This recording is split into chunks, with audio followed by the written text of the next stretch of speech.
Olá, olá, olá, meu povo! Olha eu aqui agora 2 vezes por semana na TV Carioca da Gema. Às quintas-feiras, 22 horas, com o Showzando com Luiz Orlando e às sextas-feiras, às 22 horas, com o Sambando com Luiz Orlando. E hoje, no início do nosso programa, eu fiz questão de trazer uma figura para falar de futebol. E, obviamente, nós vamos falar também de outros assuntos. Uma figura ímpar no futebol brasileiro. E uma figura que não tem muito o hábito de conversar diretamente com o povo do Rio de Janeiro, onde é a sede da TV Carioca da Gema. Mas é um nome nacional. Ele foi campeão, ganhou tudo quando jogava pelo Curitiba. Ele foi o eterno capitão do Curitiba. Agora é um jornalista de êxito, de sucesso e uma figura deliciosa para a gente conversar. Eu tive o prazer de conhecê-lo nas viagens que fizemos juntos com a seleção brasileira. Eu me refiro ao eterno capitão dos Coxas, Hidalgo. Hidalgo, é uma honra ter você aqui como a primeira pessoa a participar do nosso Showzando com Luiz Orlando. Muito obrigado.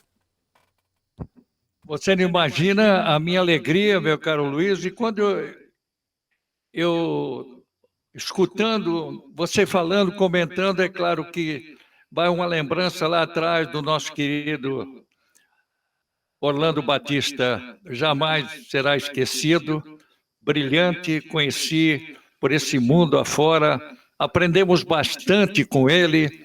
Ele brigando na área aí, na época, a gente comentava muito, ele brigava com as grandes emissoras do Rio de Janeiro, mas ele tinha uma tendência de Vasco, inteligentemente, quando jogava Vasco e Flamengo, ele tinha a audiência dele. É claro. Jogava Fluminense. Então, nós, quantas vezes em viagem, trem, avião, tal, nós falávamos a respeito da comunicação que era tão gostosa, quando nós viajávamos com a seleção brasileira, como a gente diria, estar ao lado da seleção brasileira nos grandes eventos que hoje, eu diria que é triste, praticamente distante, pela maneira como estão levando o futebol, essa negociação desse dinheiro, e a CBF ainda não entendeu a comunicação próxima, principalmente à seleção brasileira. Mas quero dizer a minha gratidão de fazer parte dessa programação, e é claro que tem muita coisa para dizer, né, Luiz? Ô Hidalgo, efetivamente nós temos muito o que falar. Mas antes de você responder a minha primeira pergunta, é claro que quando nasce alguém em Curitiba, ele já nasce e logo a seguir, nos primeiros passos, já começa a saber quem é você, porque o pai foi seu fã, mesmo sendo torcedor do Furacão, reconhece o que foi você, o que representou você como jogador de futebol e depois como comentarista. Ou seja, no Paraná você é um homem glorificado. Agora eu queria que você fizesse uma síntese aqui para a garotada, o pessoal novo, pessoal jovem, que está começando a se inteirar agora do futebol. Queria um resumo breve de todas as suas conquistas, de todas as suas passagens. Você jogou com o meu querido amigo Elba de Pádua Lima, o Tim, que foi uma das pessoas que mais risos arrancou de mim no futebol. Você jogou com ele, creio que com Almir Nelson de Almeida também, outro grande amigo. Então eu queria que você fizesse um rápido resumo para o povo carioca de toda a glória que você conquistou como jogador de futebol. Muito obrigado pela oportunidade, eu comungo com você. Para mim, o Elba de Pádua Lima foi e continua sendo um grande personagem na minha vida e na época, estrategista, ele estava acima do tempo dele. Só para dizer e lembrar, eu trabalhei 3 anos, os 3 anos eu fui campeão aqui no estado do Paraná, Lembro bem que teve um torneio do povo envolvendo o Flamengo, envolvendo o Corinthians, o Bahia, o Internacional, o Galo Mineiro. Ele era o nosso técnico do Curitiba, e você pode ver aí, buscar aí os números que em 1973 o Curitiba ganhava o torneio do povo porque estava numa ascendência nacional. Eu convivi no Curitiba, mas é bom que eu lembre o meu começo. O meu começo foi no Juventus da Rua Javari, eu sou do bairro, joguei lá de garoto, de 60 a 65, galgando espaço juvenil, aspirante, profissional, e fiquei 3 anos como profissional. Cheguei a jogar na Seleção Paulista de 64, num jogo até com os cariocas aí no Rio, e os paulistas ganharam aquela partida de 4-3. Mas muito bem, nessa participação de campeonato de São Paulo, eu fui para Piracicaba, o 15 de Piracicaba, que estava na busca de retornar à primeira divisão do futebol de São Paulo, um negócio maravilhoso de aprendizado. Fiquei 4 anos lá, saí só por uma questão da parte essa parte que hoje não existe mais, não é, Orlando, que é o atestado liberatório. A gente era preso, não era hoje essa bagunça aí, o cara pega o telefone, que olha, eu vou tirar meu jogador daí, porque ele não está jogando, vou jogar em outro lugar. Naquela época o clube era dono do passe e às vezes a gente tinha dificuldade de sair. Por isso que eu fiquei 4 anos lá, fui campeão, e na volta de Piracicaba, consagrado ali pelo título, jogar contra 40 equipes do interior de São Paulo, você veja hoje, Mirassol, Novo Horizontino, Ponte Preta, agora nisso ser campeão, aquilo foi um grande título. E depois em 1969, na parte final, eu recebi um convite para vir jogar em Curitiba através do Nelson Filpo Nunes, também um dos grandes técnicos que trabalhou no futebol brasileiro. O famoso bailarino. Bailarino. O Filpo Nunes, ele era um estrategista também. Gostei muito, a gente ia aprendendo, né? Porque na época, Luiz, vamos pensar bem, eu fui dirigido olha só por quem? Jair Rosa Pinto, Silvio Pirillo, Armando Reganeschi, só por baixo. Que e aí também, o Elba de Padua Lima, veja só o nível que era, porque eram ex-jogadores consagrados e que faziam o tratamento, trabalhavam com a gente, e a gente tinha um orgulho de ver aqueles nomes ao nosso lado. A gente até ficava, eu pensava, como é que eu estou aqui do lado do Jair, quase campeão do mundo em 50, ou que jogou aí no Rio, jogou no Santos. Bom, aí eu vim para cá, mas vim para tentar ficar 1 ano, que eu queria voltar para São Paulo. Não teve uma negociação com o Santos, eu tive prestes a ir para o Santos. O Zito queria me levar, mas não deu certo. O Santos tinha um problema de dívida lá do Parque Balneário, o Santos sempre tinha dificuldade. Aliás, quando queria arrumar dinheiro, punha o Pelé no avião e ia embora, né? É verdade. Para pagar as contas.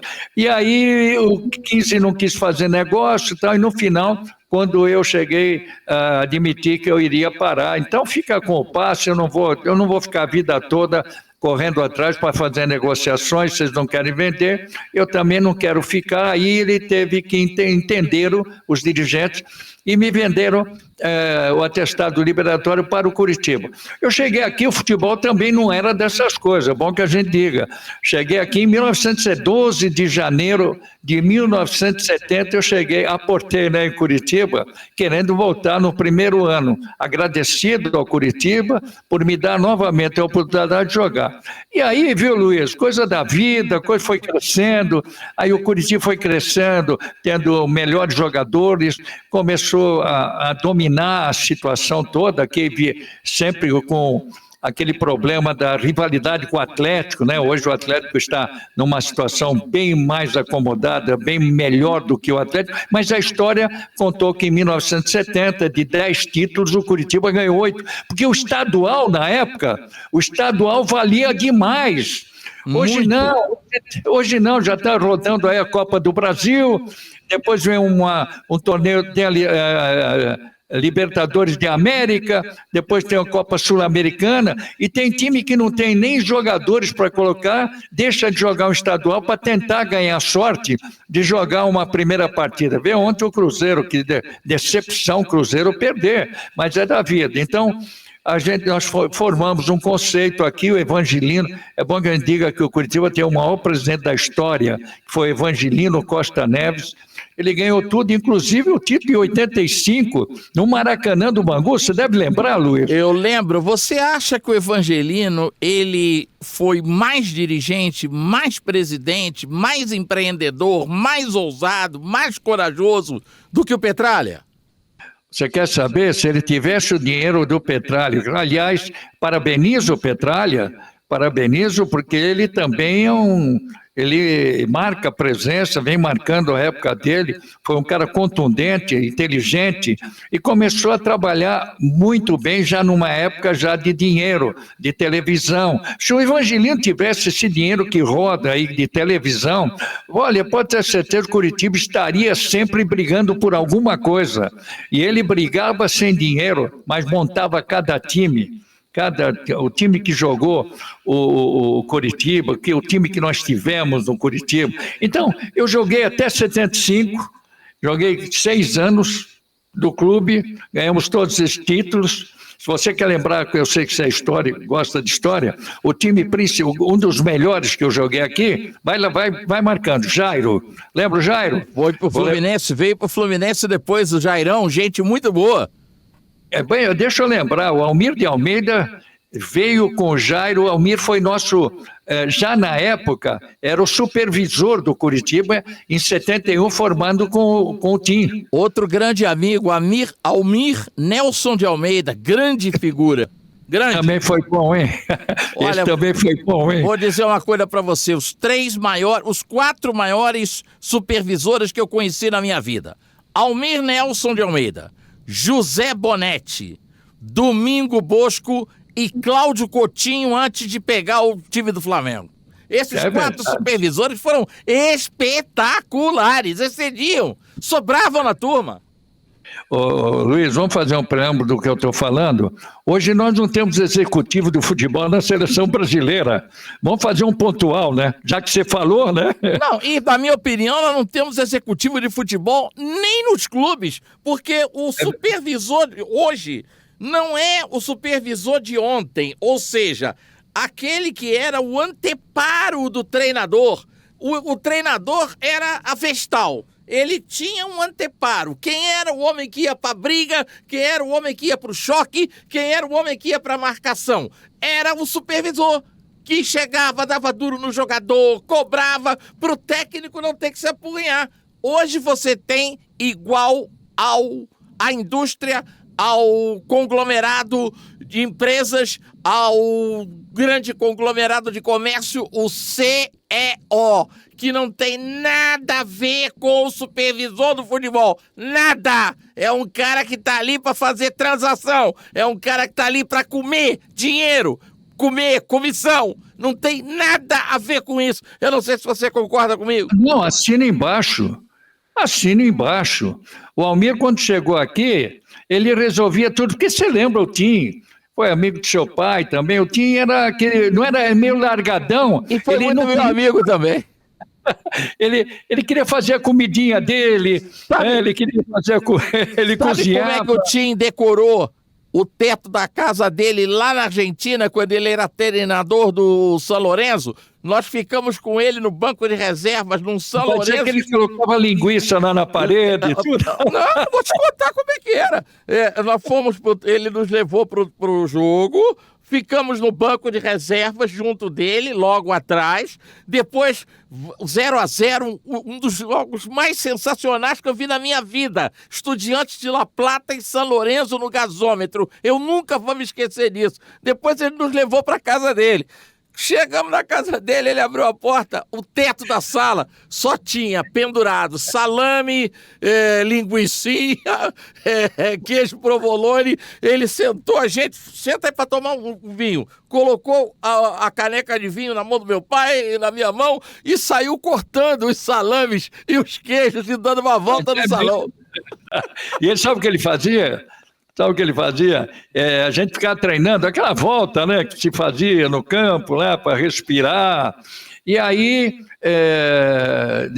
ele falava que ia fazer um almoço, né? Opa, vai ser um... Não, é para titular, não. Porque quem derruba são os caras que não estão jogando lá. Eu vou levar eles para comer. Ele tinha cada frase espetacular. E ele dava para o Almir, resolva o problema. Não falava de dinheiro. Puxa, eu nunca vi ele falar de dinheiro. Agora, ele era um apaixonado, você sentava ali, ele pegava um copo, olha, marca aqui, pega ali, faça isso. O Abatiá está lá no fundo, tem que chegar a bola comprida, que para tocar a bola é ruim para ele. Então, o Negreiros teve um jogo, ainda estou contando algumas particularidades do time que faz bem para mim falar do time. Eu adoro ele, adoro. Para mim ele não morreu, Cada vez que eu chego num estádio de futebol, quando eu vou a um vestiário particularmente, eu vejo o Tim. O Tim é eterno, imortal. Você me faz um bem porque eu estou lembrando do Tim. Em 71, São Paulo tinha um grande time. Aliás, o Gerson estava lá em São Paulo, foi campeão pelo São Paulo. O Gerson era campeão do mundo. Era um timaço o São Paulo em 71. Pedro Rocha também, né? Até foi disputar 71 o título brasileiro, o primeiro de 71, que o Galo levou. Curitiba tinha ganho do Galo aqui dentro com o Tele Santana. Ficou Curitiba, Botafogo do Rio, né? O Galo Mineiro e o São Paulo. E ganhou o Galo, né? Ganhou o Galo. Curitiba ganhou aqui do Botafogo, mas perdeu no Maracanã. Bom, mas o time tinha disso. Agora, você falou que teve com ele na Argentina. Ele foi campeão invicto na Argentina com o São Lourenço. Lá ele é um Deus. Ele foi campeão e depois ele foi para o Peru e levou o Peru para a Copa do Mundo em 82. Eu me emocionei. Então, quando você fala do Tim, eu dou uma parada porque ele foi brilhante. Posso te contar uma história mais do Tim?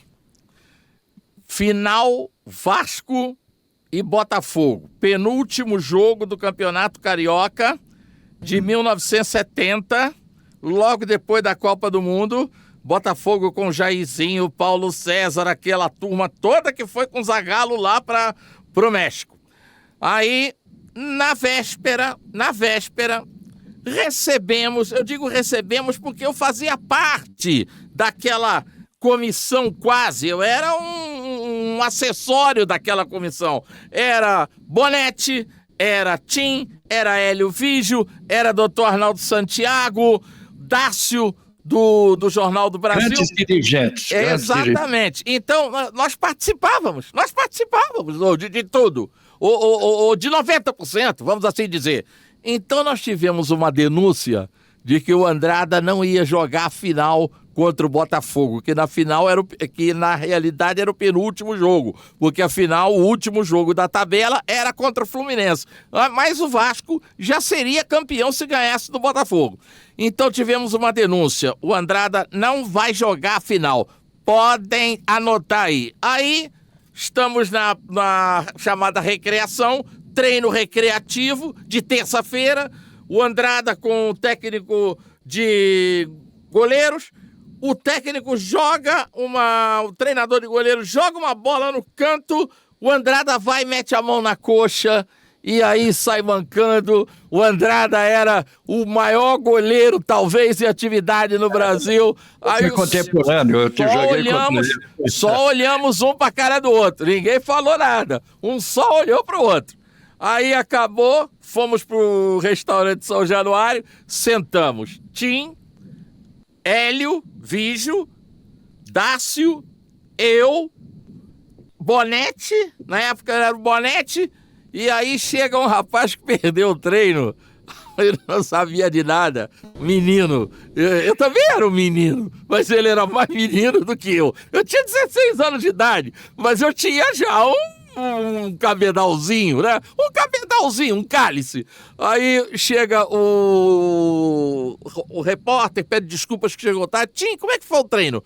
Não, o treino foi bom, o treino normal, treinou de véspera de jogo e tal. E alguma novidade? Tem sim. Mas qual é a novidade, Tim? O Andrada. Mas o que o Andrada tem, meu filho? Ele teve um ataque de caspa. Ele não pode jogar porque ele teve um ataque de caspa. E vocês tinham essa ligação, hoje os jogadores estão distantes, né? Comissão técnica, hoje a imprensa mesmo está distante, é ruim para os clubes, ruim para os jogadores, né? Mas ainda seguindo, só para terminar esse assunto do Curitiba, porque na verdade teve 72, 3, tinha sempre um convite para sair e tal, no final fiquei e estou até hoje aqui, já quase 50 anos, estou 53 anos aqui em Curitiba. Após deixar o futebol, que eu já estava cansado, mesmo que fosse 31, 32 anos, como eu queria ficar já em Curitiba, não adiantava jogar mais um ano, nada. E aí eu tive um convite para trabalhar em rádio, com alguns amigos que eu tinha, sempre tive amigos na imprensa, né, porque eles acompanhavam a imprensa na época, como você está contando, acompanhava o clube. Nós éramos amigos dos técnicos, dos dirigentes e dos jogadores. Éramos amigos. Na época, eu lembro bem, como você sabe disso, teu pai, todos aqueles que trabalharam com vocês, puxa vida, você estava no vestiário, os nossos amigos da imprensa, eles chegavam lá com dificuldade de avião, tinha dificuldade da emissora, né? Jornalista e o fotógrafo. Puxa, a gente acomodava todo mundo, dava entrevista no quarto, puxava fio no vestiário. Olha que coisa linda, vamos dizer que puxa vida, que tempo ruim. Não era não. Foi um entendimento de um crescimento numa praça que depois ficou gigante. Então, o Curitiba Futebol Clube, principalmente na década de 70, ele que elevou a condição de futebol do paranaense. É bom que a gente diga isso. Hoje o Atlético, é visível a situação fantástica do Atlético como uma das grandes organizações do futebol brasileiro. Então, quando eu deixei, fui convidado aí numa sequência a trabalhar no rádio, onde eu estou há 49 anos, virei gestor, sou gestor de rádio, Luiz, desde 13 de outubro de 1975. Maravilha. E aí, no mundo, como gestor, não como... Porque as emissoras do errado, né? Como teu pai sempre correu atrás, pela simpatia das pessoas, pela maneira com que se tratava, nos ajudavam os patrocinadores para a gente poder ter a envergadura de você fazer coberturas internacionais, né? Então, nós estamos nessa vida, né? Ô, Hidalgo, a gente já falou de um passado que mergulha o profissional que trabalhou naquela época em tantas boas recordações, em tantas coisas que nós gostaríamos de estar vivendo outra vez agora. Com a experiência que nós temos armazenada, viveríamos felizes se aqueles momentos voltassem, mas administraríamos de maneira diferente, porque hoje nós temos a experiência, a bagagem, a quilometragem. Então, o povo brasileiro não está se dando conta do que está acontecendo com o esporte brasileiro. O esporte brasileiro coletivo está atravessando uma das suas piores fases, se não a pior fase que eu vi na vida. Vejamos, time de basquetebol masculino do Brasil, fora da Olimpíada. E nós tínhamos, há pouco tempo atrás, Hortência, Paula e Janete, e etc, etc, etc. Time de futebol masculino está fora, eliminado das Olimpíadas. E foi uma vergonha, né? Aliás, foi uma vergonha. Um escândalo. O escândalo só não explodiu porque estava no carnaval. Se não tem o carnaval, ia ser um escândalo. É escandaloso. Então, isso é muito grave, porque o time olímpico é o nosso futuro. É o nosso futuro, caramba. É o nosso amanhã. Se esse time não consegue ganhar uma classificação na América do Sul, o que nós vamos esperar desse time? E outra coisa, a seleção profissional. A seleção principal é a última classificada até agora para a Copa do Mundo. Então nós estamos vivendo uma crise que está sendo abafada, que está sendo apagada, porque a Rede Globo detém o monopólio do futebol brasileiro, e para a Rede Globo tá tudo bem, tá tudo ótimo, tá tudo legal, o fulano joga pra caramba, o Bertrano é um craque, porque eles meteram inclusive só em jogadores que são corporativistas. Você sabe disso, né, então? Você sabe. Você não, você é um comentarista independente, você se tiver que criticar um jogador que é do Curitiba, você o criticará, mas ali existe um corporativismo. Então, como a Rede Globo não bota nada para fora do que, na verdade, está acontecendo com o esporte brasileiro, as pessoas pensam que está tudo bem, mas está tudo péssimo. Eu não sei se você concorda comigo. Quando a gente fala isso, aplaudo você, essa galera hoje chama a gente de saudosista. É. E espera um pouquinho. Nós sabemos diferenciar, como você posicionou agora, porque você viu e está vendo. E essa geração, ela não viu, ela está vendo agora. E quando você traz alguma coisa lá de trás, eles acham ruim porque é saudosismo. Isso acontece. Tem gente que não tem esse amadurecimento. Agora eu vou começar. Você, o seu pai principalmente, foi um grande amigo do João Avelange. Quantas vezes eu vi seu pai lado a lado em competições com aquela categoria. João Avelange, categoria, um cara que ficou 24 anos na FIFA. Hoje nós temos um dirigente qual vai preso, tem problema, o corporativismo de federações é o que arrebenta com todo o nosso futebol e que na época não tinha isso, não. Tinha sim, não soberba, tinha comando. Puxa vida! Então, nós ficamos estreitos ao João Avelange, porque ele, através do Mozart de Jorge, que você conheceu... Mozart Machado de Jorge. Mozart, o Vinícius Coelho, que foi para escrever no Globo, nós participamos do Torneio do Povo porque foi um pedido, nós já éramos tricampeões aqui, foi um pedido, não fizemos feio. Depois ele mandava através do Zacur, o Elias Zacur era o homem do João Avelange. Grande empresário. Olha, você não vai ouvir isso dessa galera nova aí de televisão, o que eu vou dizer agora. O Elias Zacur era o homem do João Avelange. O João Avelange pegou Curitiba, Portuguesa, mais alguns times. Nós fomos jogar eu fui jogar na Turquia.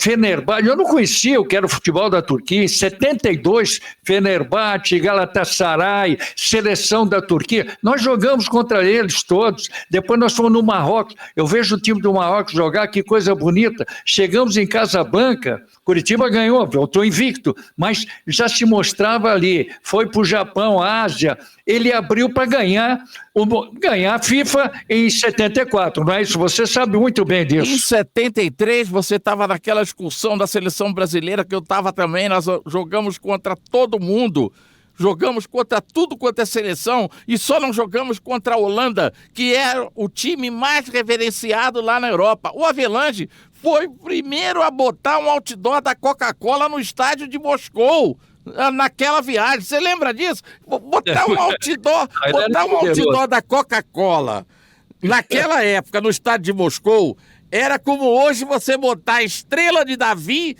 no meio do acampamento de Ramallah, onde estão 1.400.000 refugiados palestinos. Ele foi fabuloso. Futebol brasileiro, o que cresceu. Olha, vamos fazer um exemplo. Nós ganhamos 58, 62, 70, não tinha jogador na Europa, não tinha nada, era tudo daqui, era tudo do Brasil. Um dia eu trabalhei uma época com o Djalma Santos, conheci quase todos eles, eu praticamente tive o privilégio de jogar contra todos eles, mas um dia eu falei para o Djalma, vem cá, fala para mim, Djalma Santos, hein? Como é que você chegou, como é que a seleção chegou em Estocolmo para jogar aquela final? Eles chegaram de trem. Chegaram de trem. E quem era o ponta esquerda? Eles não sabiam com quem ia, eles só sabiam que ia jogar com a Suécia. Hoje você entra em campo, sabe que o ponta direita faz a diagonal, que o ponta fica aberto, que o meio campo não vai, que fecha, que o lateral desce mais do que o meia. Hoje você tem tudo na mão, mas naquela época ganhava quem jogava. É verdade. Naquela época não tinha televisão via satélite, não tinha Embratel, não tinha patrocínio mirabolante em camisa, não havia dinheiro. Aquela época só tinha qualidade, talento, e nada supera o talento. Concordo. E tem mais, muita gente troca o dinheiro pela, não quando iria consagração, porque você joga um período de futebol e depois de tudo que você tem na visibilidade esportiva, você sabe aproveitar isso daí, ao natural, pelo caráter da pessoa, é reverenciado a vida toda. Ninguém vai encontrar um cara e vai dizer, pô, o cara tá bem, tem piscina, geladeira, não sei o quê, tem o carro do ano. Não, ele é sempre valorizado pelas conquistas na visibilidade esportiva de qualquer canto, em qualquer time que você for. Em qualquer time o cara respeita quem pegou a camisa, jogou, ganhou o título, não se falava em dinheiro. Bom, esse é um meio termo, é gostoso falar com isso, porque infelizmente gostaria de ouvir um pouco mais de outros que têm hoje a oportunidade de ter um microfone na mão, de estender mais o conhecimento, seus conhecimentos e tocar mais ideias a respeito. Por que nós estamos jogando dessa maneira? Aliás, não sei qual é o esquema tático do futebol brasileiro hoje, geral. Um time joga 4-2-3-1, um joga 4-5-1. Eu nunca vi disso anteriormente e não era assim, porque a qualidade era do jogador de futebol. Técnico inteligente, ficava ali, não ficava de pé, xingando o ar, bandeirinha, ficava sentado. Você já viu o Tim? Você viu o Tim uma vez ficar de pé? Ele ficava fumando ali no banco e mudava no vestiário. Está mudado, alguém tem que fazer alguma coisa. Olha, o Curitiba vai jogar hoje em Marabá. O Botafogo de Ribeirão Preto foi jogar não sei onde. Você viu o lugar que jogaram o Botafogo de Ribeirão Preto? No interior, não sei de onde. Campo ruim, arquibancada feia, não tinha acesso, perto da rodovia deles. Curitiba vai jogar num campo pequeno hoje. A Copa do Brasil é uma mentira para todos, porque ali as federações exigem de todos os nossos estados que tenham algum time da sua cidade, até para ter mais valor a sua aposta como presidente da localidade, não se vê coisa boa. É um caça-níquel monstruoso oficial, chapa branca, entre aspas. Essa é a Copa do Brasil. E é uma pena. Então, a outra coisa, Luiz, eu gostaria, é bom que a gente fale, o Heraldo Leite é um companheiro de você, nosso. Grande figura. Hoje ele é da SEB, tem abraço, está meio dividido. Pô, está no Rio, porque Rio é uma praça que todos nós respeitamos, porque sempre teve o comando. Sempre teve o comando. O Rio apostava, o Rio é que escalava o técnico da Copa do Mundo. Nós sabemos a briga entre o Rio e o São Paulo, mas o Rio sempre foi forte. Alguém tem que chegar nesse cidadão, Edinaldo Rodrigues, e dizer para ele, a imprensa, alguém se abrir a porta, fala, Edinaldo, você quer ter uma aproximação ao povo brasileiro? Abra as condições para as emissoras de rádio que vão acompanhar.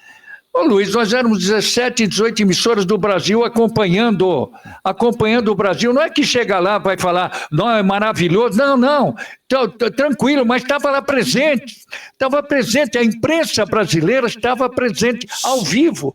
Não tem mais disso. Só para poder transmitir um jogo Brasil e Rússia dessa excursão que eu falei de 73, eu tive que atravessar o muro de Berlim, que já não existe mais, 5 vezes.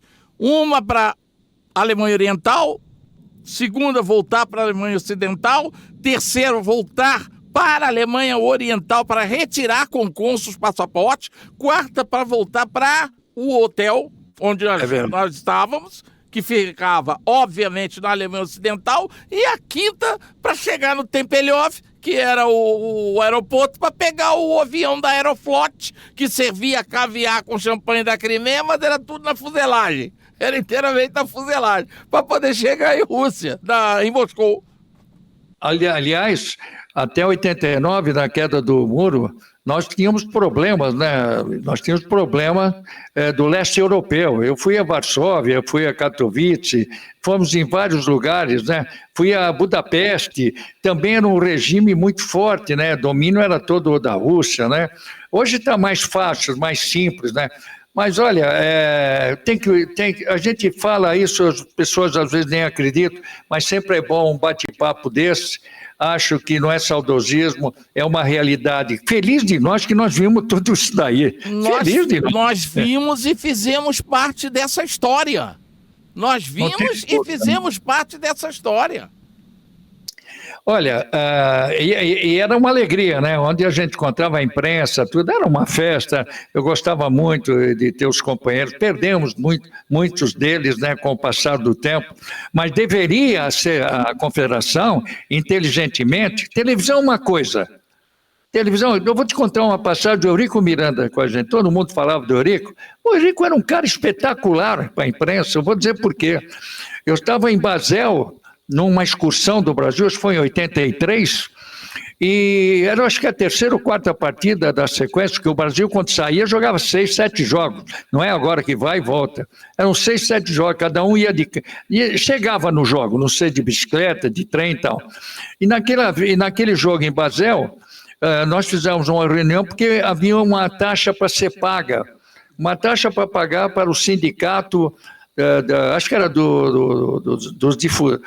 não sei, sindicato, não sei se era do pessoal da imprensa ou nada, mas tinha que pagar. Acontece que nós todos levamos material.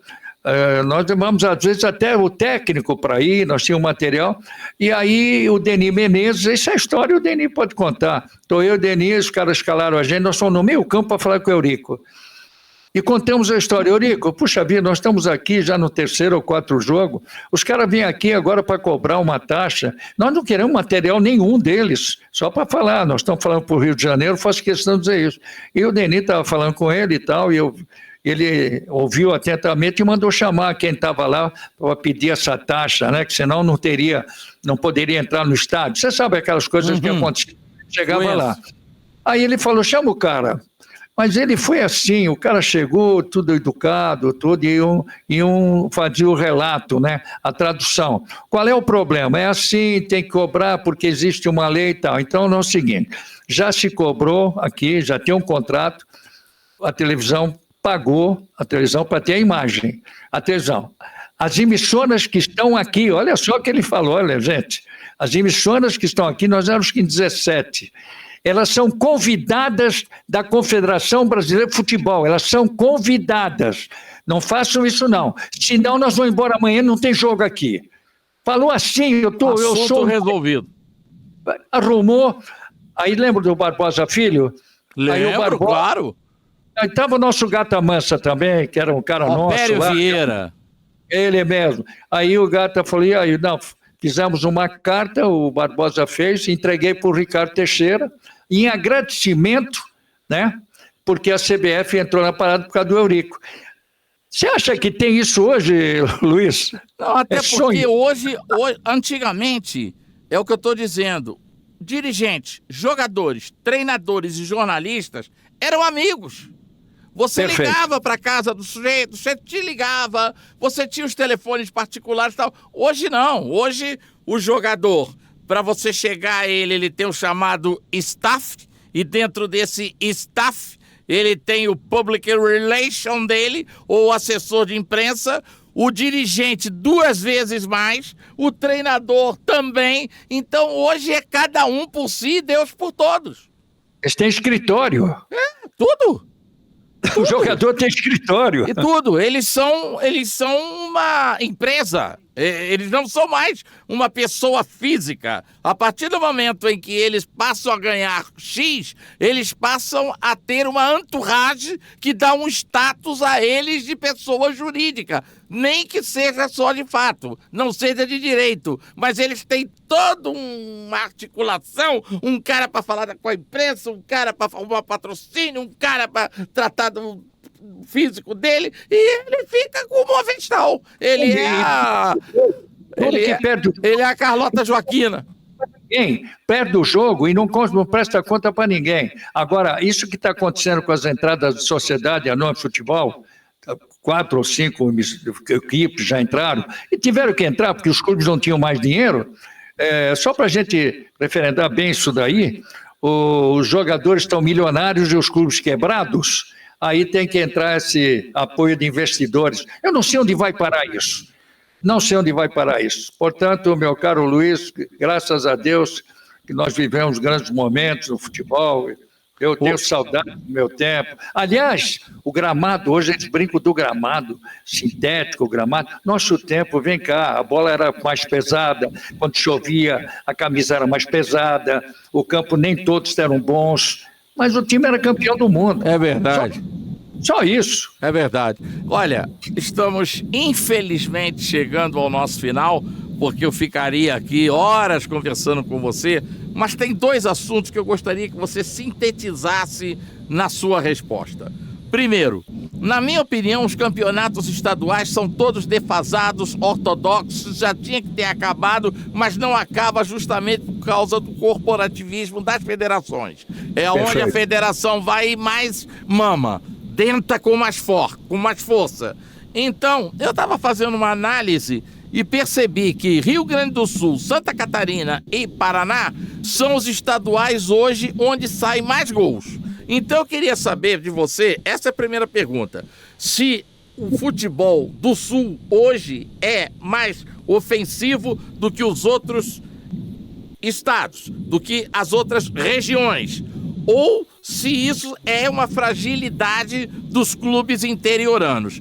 E a segunda, infelizmente, perdão por ter repetido, tivemos hoje uma péssima notícia. Depois do Robinho ter sido condenado a 9 anos lá na Itália por estupro, hoje o Daniel Alves foi também penalizado com 4 anos e meio de prisão.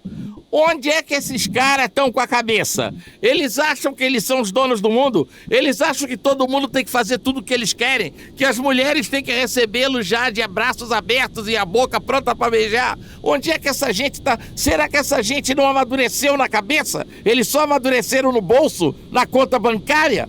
É uma coisa impressionante. Então eu queria que você, que for um modelo de jogador, tanto técnica quanto disciplinarmente, que você tocasse neste assunto e também na questão da ofensividade do futebol sulista.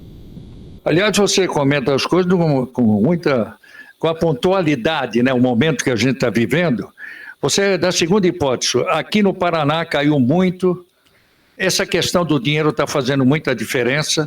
O futebol caiu, porque quando jogávamos, tinha a União Bandeirantes, que tinha apoio da cidade, prefeito, está certo, todos eles tinham apoio de prefeituras, Paranavaí, ali, Londrina ainda tinha o VGD, Ponta Grossa, eles formavam grandes jogadores, então para ser campeão no estado não era tão fácil. Hoje não, viu, Luiz? Hoje, infelizmente, dói falar uma coisa dessa, futebol está muito para baixo.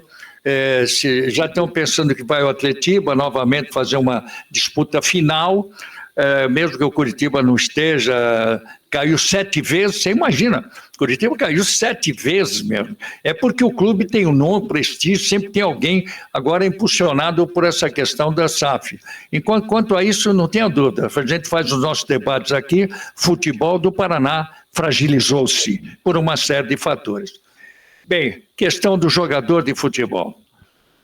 Se não tomar de exemplo o que aconteceu agora, porque eu vou dizer uma coisa, que vergonha. Olha, o Daniel Alves é um cara que ganhou tudo o que jogou. Eu fiz um texto aqui. Vencedor, um dos maiores vencedores do futebol e perdeu-se na própria vida. Quer dizer, ele foi campeão, foi jogador, um grande jogador, foi um vencedor no futebol, mas foi um perdedor na vida. Nada mais a dizer. Isso contrasta com muitas coisas que a gente está vendo. Não sei se é excesso de visibilidade, eu não sei se o dinheiro, aquilo que você falou, complementou. Antigamente não tinha nada disso, não precisava disso. Então, falta muita coisa para que a gente reconstrua isso. Mas para isso temos que ter grandes dirigentes, viu? Grandes dirigentes. E o que nós não temos? As federações comungam todos eles, porque eu sei que alguma vantagem deve ter os presidentes, alguma coisa deve ter de vantagem para ajudar a fazer os campeonatos, alguma coisa assim. Ninguém é contra ninguém. O presidente aí fica alijado a nós todos para falarmos alguma coisa de presidente quando vão presos, né? Tinha necessidade de um dirigente da nossa federação maior ser preso e tal. Então, o contraste daquilo que vivemos, ainda estamos aqui respirando para ver se nós vamos encontrar esse caminho, está distante. O nosso futebol caiu muito, lá fora já se joga mais do que a gente, e isso que você falou, que foi uma vergonha, e atrapalhou quem comprou os direitos, o Brasil sem o futebol nas Olimpíadas. É mais ou menos assim, né, Luiz? Hidalgo, foi uma honra tê-lo aqui, ter sua experiência, sua inteligência, sua vivência, sua capacidade, sua macrovisão. Foi uma honra. Eu confesso que acertei em cheio ao começar essa nova trajetória, trazendo você.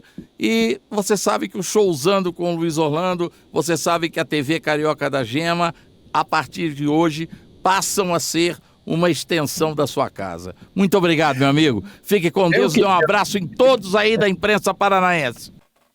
Olha, eu que tenho que agradecer, você dá uma oportunidade de, pelo menos à distância, mas pela imagem, tenho grandes recordações da sua família e parabenizo, inclusive, os dirigentes da televisão Carioca, né? A Gema, da Gema, é isso, né? Isso, TV Carioca da Gema.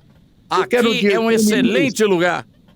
Olha, eu vou dizer uma coisa, a gente que está nisso há 50 anos, o que valor que eu dou ao dirigente, além de tudo, desportista, que faz uma abertura, não seria para abertura por abrir, vamos fazer um programa, traz quem? Não.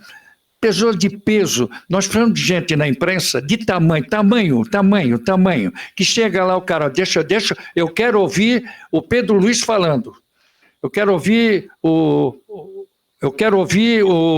mais aquele João Saldanha, quero ouvir Gilhote, eu quero ouvir.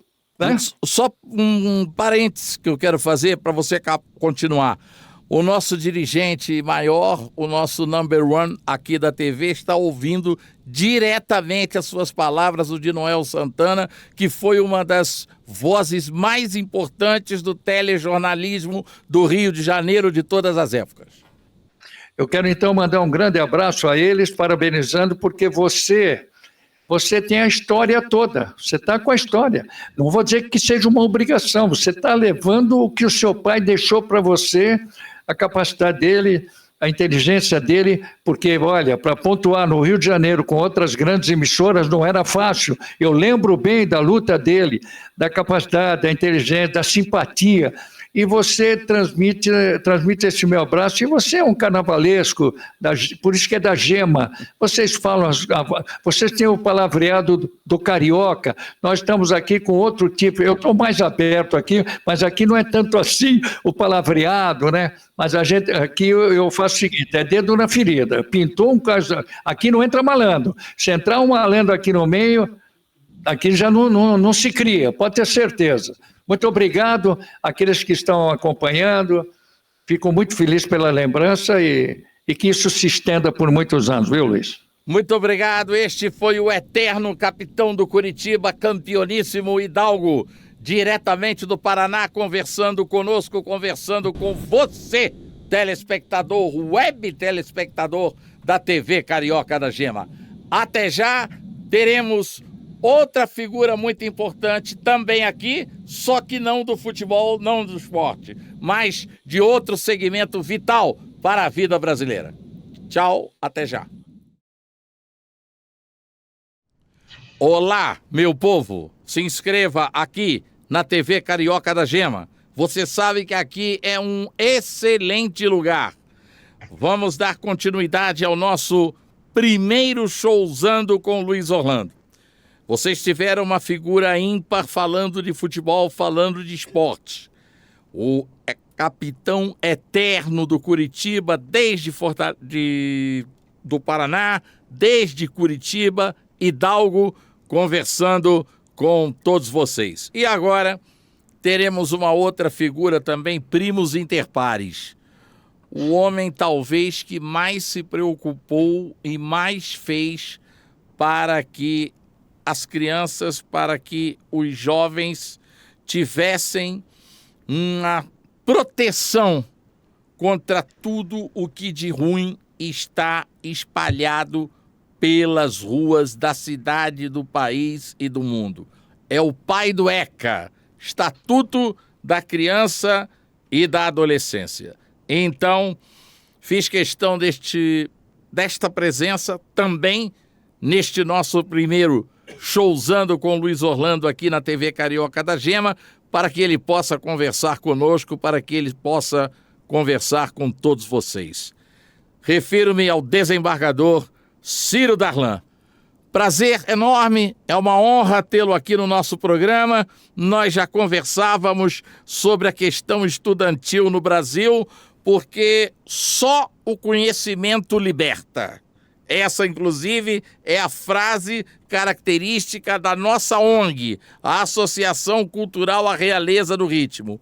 E há que se fazer pelo estudo básico brasileiro, sem que haja um estudo básico de gabarito, de verdadeiramente ensinamento àqueles que estão começando na vida, de uma forma geral, não apenas o que está no livro de português, de matemática, de geografia e de história, mas sim uma macrovisão da sociedade, da necessidade da sociedade, da necessidade que essa criança e que esse jovem terão que encontrar ou que eles terão que cumprir ao longo da sua caminhada pela vida.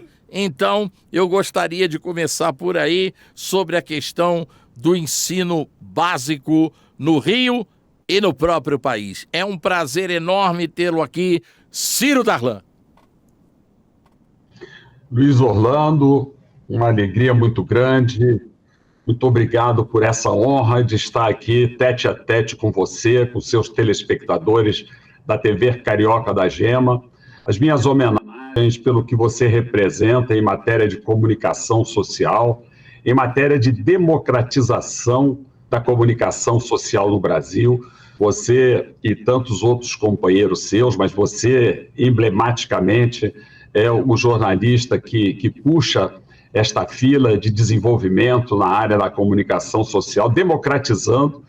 Nós ainda temos, infelizmente, uma mídia hegemônica, uma mídia que se acha dona da verdade e da opinião pública, e isso faz parte do processo de educação do nosso povo. Nós precisamos libertar o nosso povo dessa mídia manipuladora, e você, ao abrir o seu microfone, a sua TV, para debates importantes como esse que você coloca agora na mesa, justamente no dia em que o Ministério da Educação do Brasil distribuiu um censo escolar de todo o Brasil, como está a educação no Brasil. E vimos com uma alegria muito grande que o nosso povo nordestino, tão sofrido em razão das intempéries, sofrido em razão da exploração de uma política clientelista, mas que, felizmente, quebrou as amarras, libertou-se das amarras, e hoje são os estados nordestinos que estão ocupando os primeiros lugares na lista de educação integral do Brasil. Vimos com alegria nesses dados, são dados oficiais, são dados do Ministério da Educação, que o Ceará do nosso Ciro Gomes, o Ceará puxa a fila com 51% de alunos e alunas matriculados em tempo integral. As crianças passam 7 horas, assim como os trabalhadores passam 7 horas trabalhando, as crianças, o dever da criança, o direito da criança é o direito a uma educação integral, para que seus pais possam trabalhar e para que eles possam se desenvolver como cidadãos, como criaturas, não ficar eternamente escravizados à ignorância. Isso já dizia lá atrás e foi o exemplo, o primeiro a fazer isso no Brasil, como homem público, como político, o nosso Leonel Brizola, o Darcy Ribeiro, que implantou no Rio de Janeiro e no Rio Grande do Sul a educação em horário integral. Lamentavelmente, nem o Rio Grande do Sul e muito menos o Rio de Janeiro estão hoje nos primeiros lugares em educação. Temos que também nosso querido Pernambuco, onde no passado nós só tínhamos aquelas notícias de desastres ecológicos, de seca, de falta de alimentação. Hoje nós estamos vendo o Nordeste vigoroso, desenvolvido e, sobretudo, no processo de educação, com Pernambuco sendo o primeiro lugar na categoria de ensino médio, com 66% dos alunos matriculados estudando 7 horas por dia.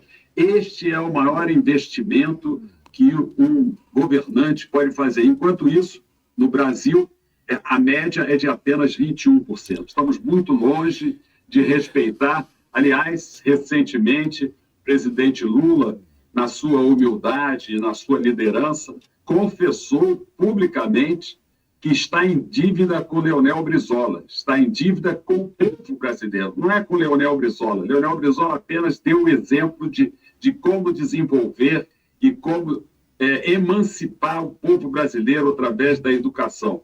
O presidente Lula disse: estamos em dívida com Leonel Brizola. Ora, presidente, Vossa Excelência está em dívida, somente Vossa Excelência pode pagar essa dívida. E pagar essa dívida significa implantar educação integral em todo o Brasil.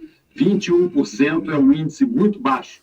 E nós esperamos que o senhor, que ainda tem 3 anos pela frente, quiçá mais do que isso, esperamos que sim, possa coroar essas suas administrações, educando o Brasil, não deixando que nenhuma criança fique fora da escola.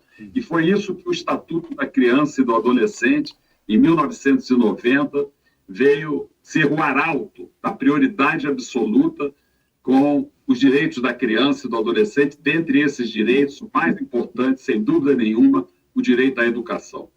Bom, eu sou muito radical quanto a isso. Eu só vejo uma saída para esse país.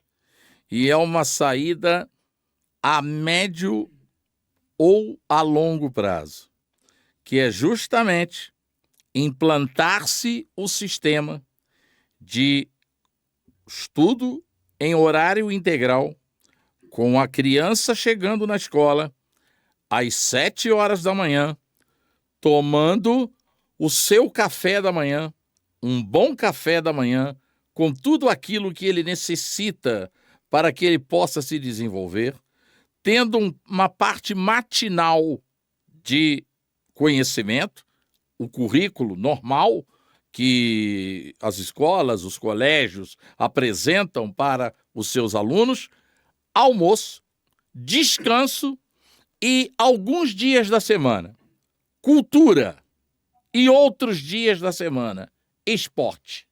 Sem isso, não haverá condições deste país, que já tinha que estar na liderança mundial, um país de 220 milhões de pessoas, um país onde, como diz Caminha, tudo que se planta dá, e ainda se tem fome nesse país, um país que vive permanentemente em briga com inflação, em briga com desvalorização de sua moeda. É o único caminho que eu vislumbro para isso. A educação, e nós temos que, já na base, instituirmos também uma educação bilíngue ou trilíngue, porque aquele cidadão que está lá em cima no barraco, um dia ele vai precisar falar inglês, um dia ele vai precisar falar espanhol. Isso aí ele não vai fugir na vida. Ou ele consegue um emprego na Zona Sul, num hotel, que ele vai ter que se reportar ao hóspede. Alguma coisa vai acontecer na vida com ele que ele vai precisar disso. E eu acho, Ciro Darlan, que fora disso nós não temos nenhuma possibilidade. A nossa chance é zero.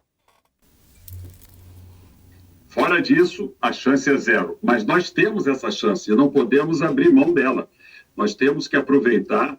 E os exemplos dos grandes tigres asiáticos que fizeram isso, saíram de guerras, foram massacrados, a Coreia, o Vietnã, o Japão, e o que fizeram? Qual foi o instrumento que esses países usaram para o desenvolvimento de seus países, e hoje são respeitadíssimos, não só como potências econômicas, como potências regionais. Por quê? Porque investiram maciçamente na educação do seu povo. E é isso que nós temos que fazer. Nós não temos outra alternativa, Luiz Orlando. A única alternativa nossa é essa, e vemos aqui, lamentavelmente, nessa classificação que o Ministério da Educação apresenta, o nosso Rio de Janeiro em 11º lugar.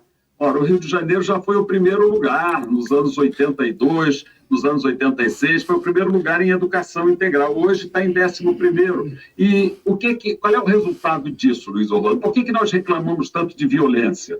Por que nós reclamamos tanto de que as nossas crianças estão nas ruas, estão à mercê da criminalidade? Porque nós tiramos deles aquilo que é direito deles. O direito deles é o direito de estar numa escola de qualidade, numa escola onde, que você falou aí muito bem, eles devem ser alimentados não só a sua mente, o seu cérebro, o seu desenvolvimento mental, o seu desenvolvimento intelectual, mas o seu desenvolvimento físico, seja através de uma boa alimentação, seja através de uma assistência médica, seja através da prática de esportes, de acesso à cultura. Este é o caminho de desenvolvimento de um povo, sem nenhum preconceito, sobretudo nós, que somos um povo que saímos, da nossa maioria, do processo de escravização. Nós somos um povo que fomos colonizados, fomos escravizados.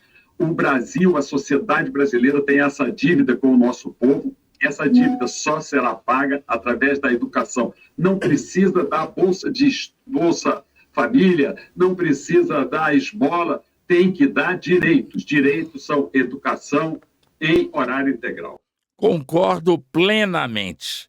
Agora, como fazer com que os nossos dirigentes municipais, estaduais e federais se conscientizem disso? Porque a sensação que eu tenho, pessoa, não vou falar que a sensação que se tem, é a sensação que eu tenho, é que os dirigentes brasileiros não querem o progresso da sua população educacional, cultural. Sucatearam a cultura está toda arrebentada, a cultura está equivocada, tem muitos equívocos culturais gritantes. Querem ver um?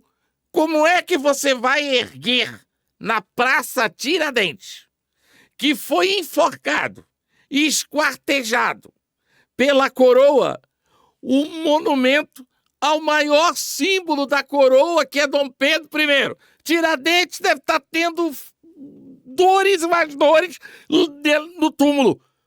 A alma dele não vai descansar enquanto não corrigir uma coisa como essa.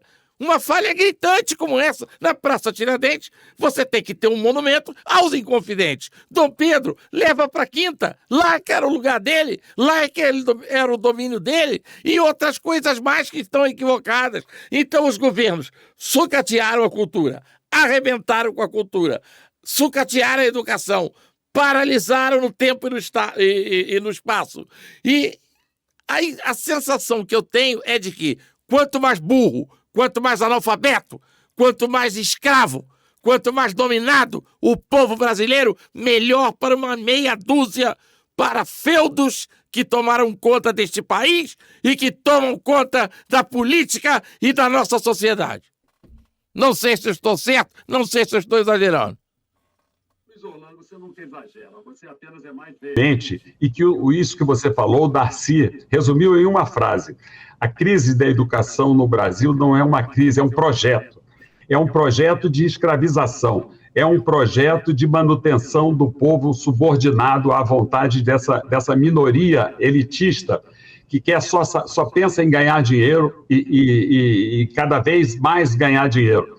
Você vê que, por mais que nós estejamos num governo de libertação, porque este é melhor do que a opção que a gente tinha, quem está ganhando dinheiro neste primeiro ano do governo do presidente Lula são os banqueiros, são aqueles que já têm, são as elites, são aqueles que estão ficando cada vez mais ricos. Então nós temos que passar por um processo de socialização, de distribuição de renda, de tal forma que ninguém é proibido de ganhar dinheiro, não, ninguém é proibido de ficar rico, não, mas esses que ganharem dinheiro, esses que ficarem ricos, têm que compartilhar essa riqueza com o povo.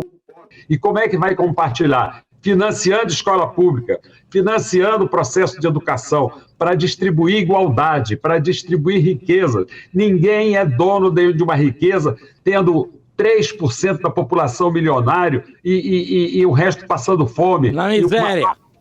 E uma parte remediada.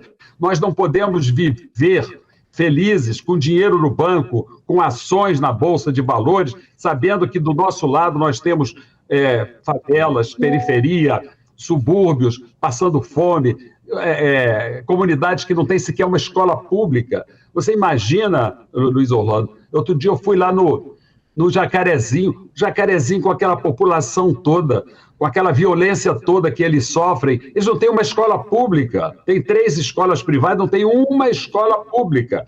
A prioridade de Brizola era construir escolas nessas comunidades. Por isso que a gente vê, passa na Avenida Brasil, passa nessas grandes avenidas, o que a gente vê, o que sobressai, o que entra na paisagem carioca são os CIEPs, são os prédios dos CIEPs, que é o mais importante que uma comunidade pode ter. O prédio mais importante de uma comunidade não é o banco, não é o supermercado, é a escola. É daí, essa é a fonte de desenvolvimento intelectual, desenvolvimento de um povo, de um grupo de pessoas que procura a igualdade. A igualdade só se dá quando você tiver conhecimento. Se for negado o conhecimento, por isso Darcy diz, o projeto é esse, o projeto é permanecer sem conhecimento, permanecer na ignorância, para poder continuar a escravidão. A escravidão só mudou de nome. A princesa Isabel assinou lá aquele decreto, mas a escravidão continua até hoje. O processo de escravidão do povo trabalhador, que ganha um salário mínimo miserável, que tem que pegar transportes miseráveis para poder chegar, se transportar lá da Baixada Fluminense, da Zona Oeste, para vir ao seu trabalho, pagar uma fortuna de transporte e ganhar uma mixaria, e isso continua sendo escravidão. E a escravidão maior, a prova maior da escravidão, é que o povo pobre e preto, a maioria está dentro das cadeias, está dentro das prisões, porque essa é a prova maior de que a senzala continua com o nome de sistema penitenciário. E agora nós acabamos de ter o Congresso dando mais um passo atrás, mais um passo de retrocesso, ao proibir as saídas dos presos que estão em bom comportamento, que são premiados justamente por terem bom comportamento e entrar num processo de ressocialização visitando as suas famílias. Então inventam uma série de mentiras, dizendo que esses presos não voltam. É mentira. A grande maioria volta porque eles sabem as consequências deles se evadirem nesse momento em que o judiciário dá a ele um voto de confiança. Eles voltam, a grande maioria volta. Os dados estatísticos estão aí. A Secretaria de Administração Penitenciária está aí para não me deixar mentir. Quem quiser é só fazer uma pesquisa. Agora fica repetindo esses fake news, essas mentiras, para alimentar o ódio social, o ódio contra aquelas pessoas que erraram sim, e devem ser penitenciadas por esse erro, mas não torturadas, mas não violentadas. A pena é de privação de liberdade, não é de privação de dignidade. Olha, nós temos todos os dias, para 600 WhatsApps, um podcast chamado Com Luiz Orlando da Cabeça aos Pés, onde eu coloco a nu, coloco friamente, coloco verdadeiramente a situação do país, não de agora, através dos anos, através dos séculos. Eu sei que tem muita gente que pode me achar um antipatriota, mas isso é a última coisa que eu sou. Se há uma pessoa que tem que amar este país, sou eu. Por quê? Porque o futebol deste país me tornou conhecido. O futebol deste país me levou a todos os lugares do planeta. O futebol deste país me fez uma pessoa respeitada pelas minhas opiniões. O carnaval ou a cultura carnavalesca, onde eu estou há 53 anos, idem também. Sou fundador da Liga Independente das Escolas de Samba, um dos 3 únicos fundadores, o outro é o Anísio e o outro é o Guimarães. Sou o único vivo da primeira diretoria, então eu tenho tudo para jamais ser um antipatriota. Mas prestem atenção comigo. Foi muito bom o desembargador ter tocado na abolição da escravatura. Que projeto o Império tinha para o pós-liberdade dos negros? Respondam-me. Qual projeto? O que é que eles programaram para aquela população enorme que foi liberta? Quais foram as oportunidades que eles tiveram? Quais foram as iniciativas governamentais para que eles pudessem vislumbrar um futuro melhor? Zero. O Rio de Janeiro deixa de ser capital da República.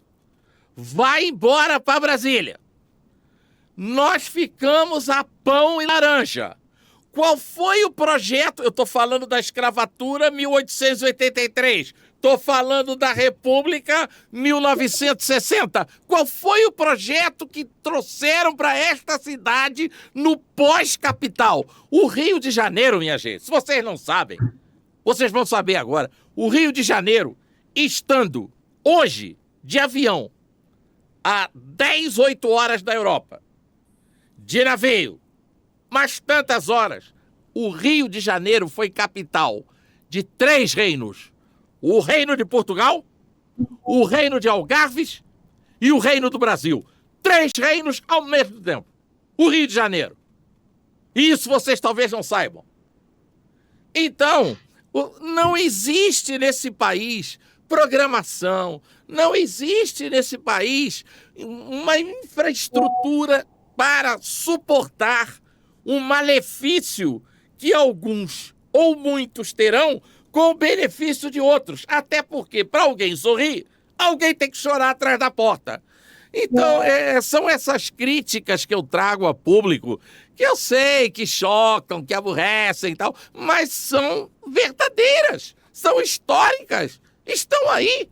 Os negros não tiveram nada.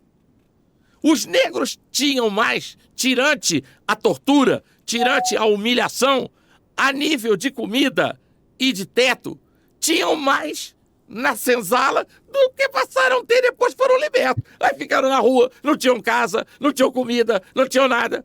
E o Rio de Janeiro, em que se transformou a nossa cidade? Depois que nós perdemos os ministérios. O que foi feito com os prédios dos ministérios? Agora, estão querendo fazer um lobby maravilhoso lá no Ministério da Fazenda, onde a minha mãe trabalhou 35 anos, onde ela subcomandou o Patrimônio da União. Agora, de 60 a 2024. Então eu acho que o Brasil é um país muito incipiente. É um país onde a má vontade política impera. É um país onde a má vontade política comanda. É um país onde a má vontade política determina o amanhã. E é o que eu digo. Se não colocarmos as nossas crianças para valer, num estudo sério, num estudo que verdadeiramente prepare para que elas sejam homens e mulheres na acepção da palavra, eu não sei aonde esse país vai dar, não. Não sei onde é que ele vai parar. a coisa está muito feia. É traficante contra miliciano, é miliciano contra traficante, é gente dando tombo no erário público, é gente querendo implantar ditadura que só não foi implantada porque os Estados Unidos não querem mais uma ditadura na América do Sul. Porque se os Estados Unidos dizem, ok, nós hoje estávamos debaixo da chibata, outra vez, como nós passamos 20 anos aí. Mas os Estados Unidos não deram o apoio que deram em 64, quando fizeram a Operação Condor, que começou no Brasil, com um porta-aviões cheio de mariners aqui nas nossas costas. Eles não deram o sinal verde. E aí, malogrou, e agora, nesse exato momento, está todo mundo da Polícia Federal. Bolsomoleca, tá lá o Heleno, tá lá o Braga, tá lá o Almirante, tá lá o ex-chefe do Exército, tá tudo lá depondo. Porque queriam dar um golpe na gente. E só não deram porque os Estados Unidos não entrou nessa. Então, gente, hoje, ou nós partimos para preparar uma geração que virá depois da geração dos meus filhos, talvez até dos meus netos, ou eu não sei onde é que isso vai parar não, Ciro Darlan. Zorando, você falou sobre a escravidão. O Brasil foi o último país a acabar com a escravidão. Perfeito. E tem nisso uma perversidade intrínseca na herança desse povo, porque torna a nossa classe dominante enferma dessa desigualdade, desse descaso. Você sabe que o projeto de escravidão, ele antecedeu de um projeto de exclusão social, né? Primeiro, ainda no Império, houve o projeto de proibir os cidadãos afrodescendentes de frequentar a escola. É um absurdo a gente está falando nisso, mas isso é história do Brasil. Quer dizer, depois foram libertados, mas antes eles foram escravizados pela ignorância, porque não poderiam frequentar escolas públicas, eram proibidos.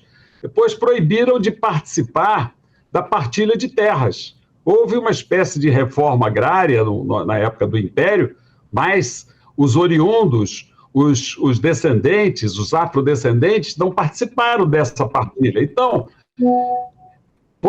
foram libertados da escravidão, ou seja, perderam o emprego, onde pelo menos eles tinham lá alimentação e casa. Comida e teto. Mas eles não tinham terra para plantar, eles não tinham conhecimento para sobreviver.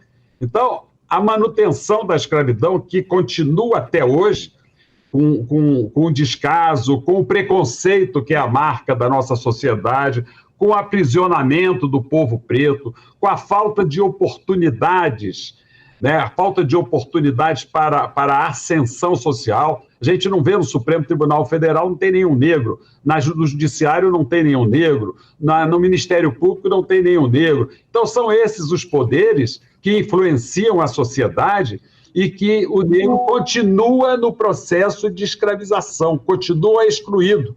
Aqueles raros que têm sucesso nas suas profissões, aqueles que gritam e que mostram toda a sua indignação e que lutam pelos direitos do seu povo, esses ainda são os vencedores, são aqueles que resistem a esse processo de violência que sofremos na pele pelo fato de termos uma cor diferente, ou pelo fato de termos uma opção sexual diferente, ou pelo fato ainda de serem mulheres.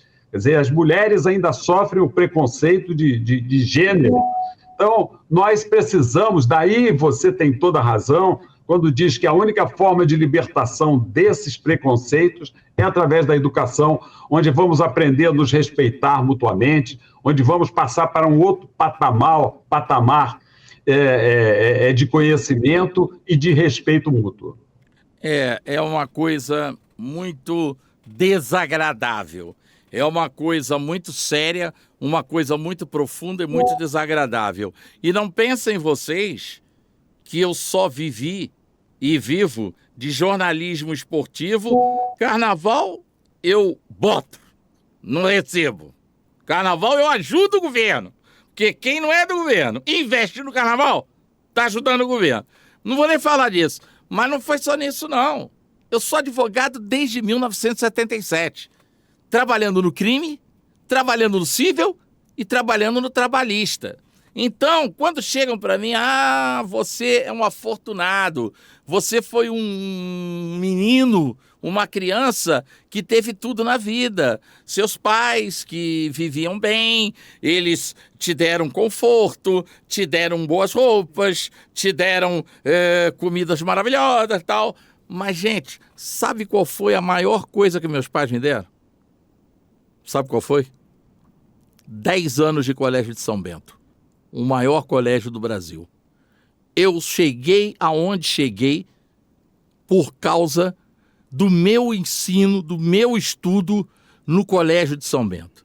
Onde, se nós fôssemos parar hoje para pensar, para calcular, para matematizar, meus pais gastaram R$500 mil com a minha educação. No mínimo. Porque eu estudei no maior colégio do Brasil, até hoje. Colégio de padre. E colégio de padre, se você não entra na linha, você sai do colégio. É uma coisa que deveria ser adotada, implantada, de uma forma geral. Não é só pelo colégio de padre, só pelo colégio militar, não. O estudo deveria ser assim. Então, minha gente, é por isso que a nossa ONG tem como lema: o estudo, o ensinamento liberta. O conhecimento liberta e a sabedoria constrói.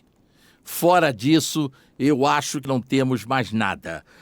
A Coreia do Norte, no plano feito pós-guerra da Coreia, da guerra, entre eles, que se dividiram norte e sul, a Coreia do Norte hoje é aquela pobreza, aquela miséria, aquela, desculpe o termo, porcariada. Por quê? Porque a família desse Kim Jong-un, os antepassados dele, investiram em armas. Olha a Coreia do Sul.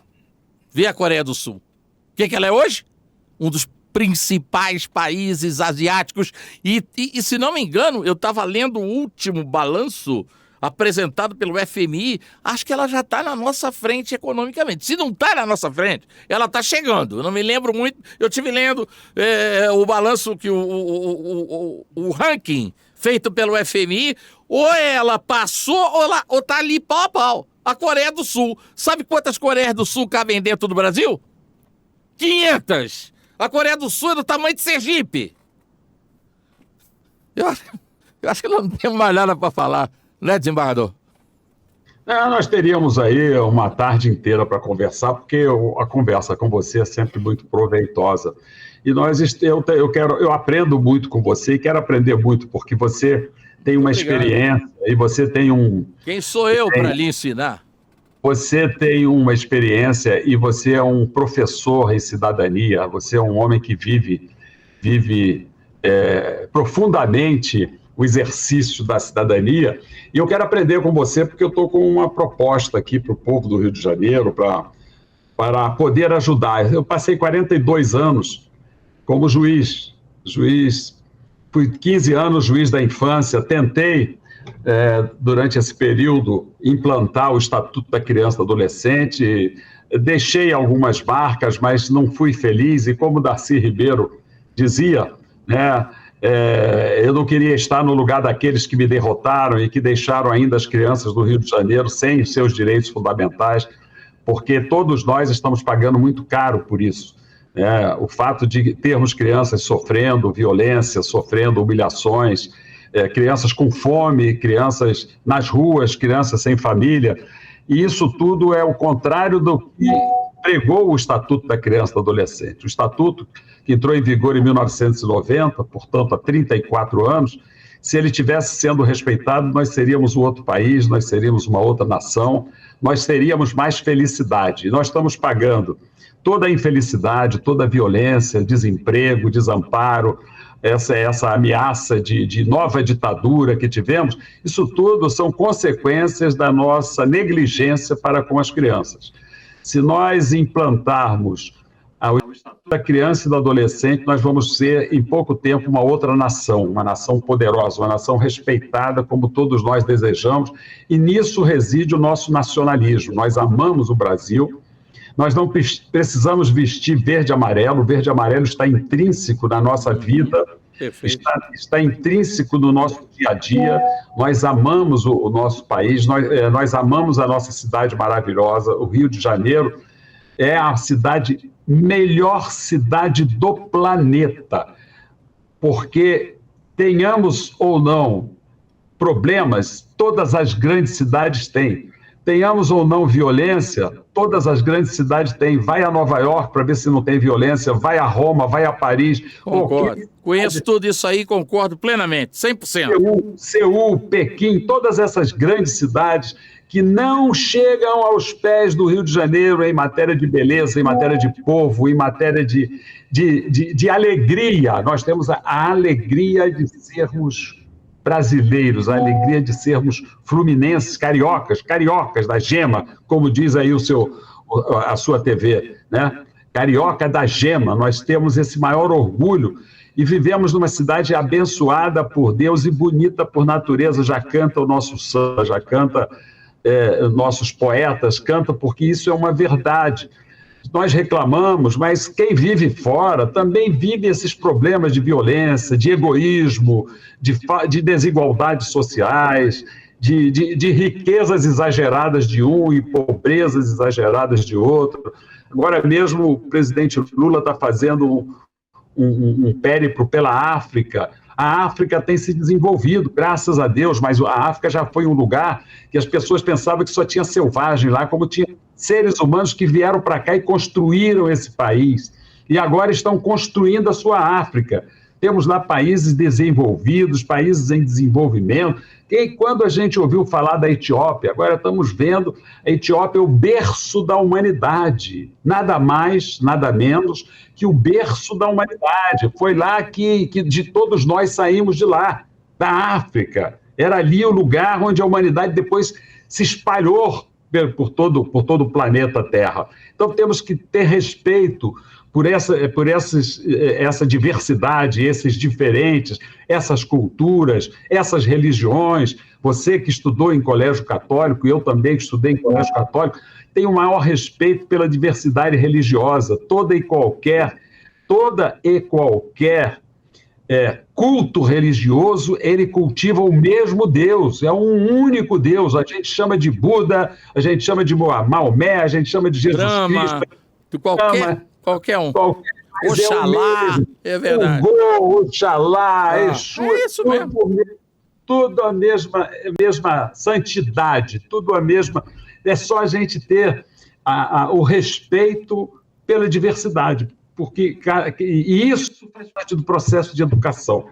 E nós temos, Luiz Orlando, eu concordo plenamente com você, a possibilidade de sermos a nação mais rica, sob o ponto de vista cultural, sob o ponto de vista de conhecimento, porque nós acolhemos aqui, ao invadirmos a terra dos povos originários, nós acolhemos aqui uma diversidade de cultura que não tem em nenhum lugar do mundo.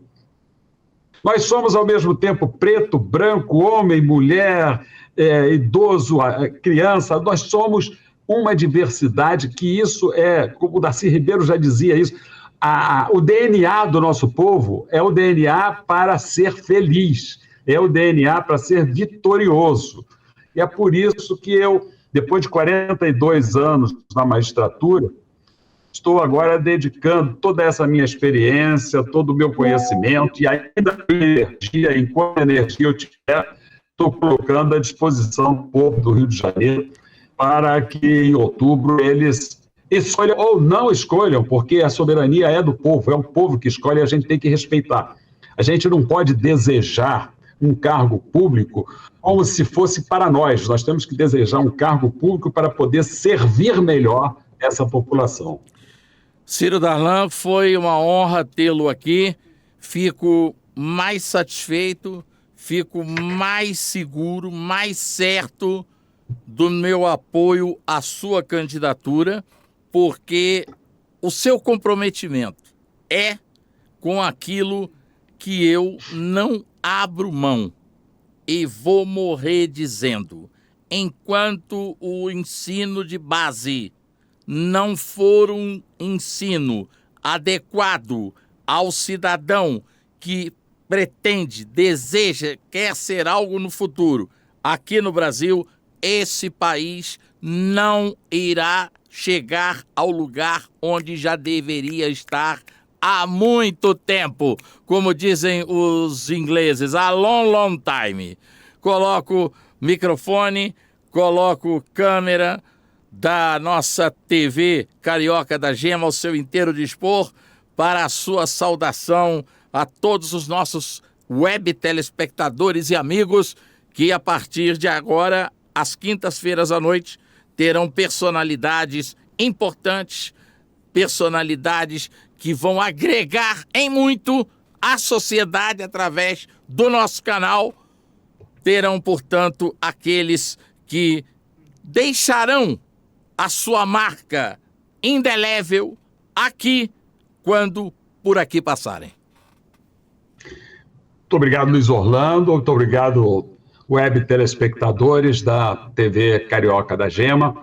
Foi um prazer muito grande, uma alegria e uma honra poder conversar com você e com os nossos web telespectadores sobre temas tão importantes. E o mais importante de todos é os direitos da nossa criança, dos nossos adolescentes, e o mais importante deles, a prioridade absoluta no processo de educação.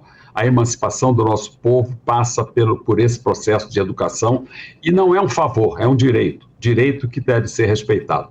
Então, um direito de soberania, direito de cidadania, fazer com que, assim como nós, trabalhadores, passamos 7 horas, 8 horas ou mais, né? Você que é um trabalhador inveterado, não tem hora para começar nem hora para acabar, e da sua vida toda tem sido esse exemplo, mas o ideal para a nossa saúde física e mental é que trabalhemos apenas 8 horas por dia, um terço do nosso dia, os outros terços dediquemos ao descanso, dediquemos ao lazer, e as crianças têm que dedicar 8 horas por dia ao seu desenvolvimento intelectual. E isso é através da educação em horário integral, de Darcy Ribeiro, de Brizola, e como o Brasil está partindo para isso. Está devagar, mas esse trem vai pegar, e quando pegar, ninguém vai segurar esse país. Eu diria que para cada criança que transpuser a porta da sala de aula, adentrando para sentar a sua carteira e para escutar o seu ou a sua professora, corresponde a um preso que esteja saindo das grades e conquistando a liberdade perdida. Essa é a imagem que eu faço a vocês. Para cada criança que transpuser uma porta, entrar numa sala de aula para se alfabetizar, corresponde a um preso que está deixando o cárcere para reconquistar a sua liberdade. Muito obrigado, Ciro Darlan. Muito obrigado a todos vocês. Muito obrigado aos web telespectadores da TV Carioca da Gema. Amanhã, às 22 horas, estaremos aqui com Sambando com Luiz Orlando. E quinta-feira que vem, conversando sobre esporte, sobre política, sobre a sociedade, sobre Rio, sobre Brasil, sobre mundo, no Showzando com Luiz Orlando. Até lá!